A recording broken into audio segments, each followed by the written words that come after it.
Hello and welcome to our YouTube channel 1-2 Steps, and today I'm here with another new video to show you guys on how you can log in into your AdventHealth employee account.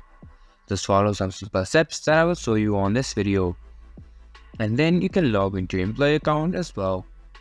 First of all, open up your Google browser and then go into your search bar and just type for AdventHealth employee login, and after doing so click on enter.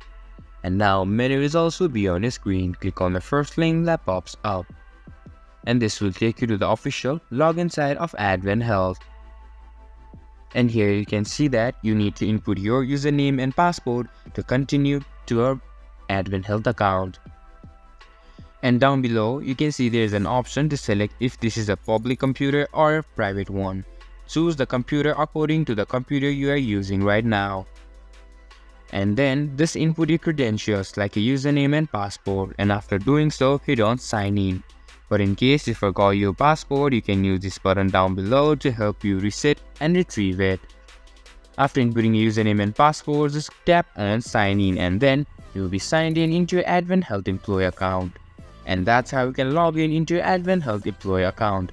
This much for this video, and I hope you guys find our video helpful. If you do, make sure to leave a like, subscribe to our YouTube channel and hit the bell notification. Don't forget to drop a comment for reviews and for more content like this. See you guys in our next video. Thank you for watching.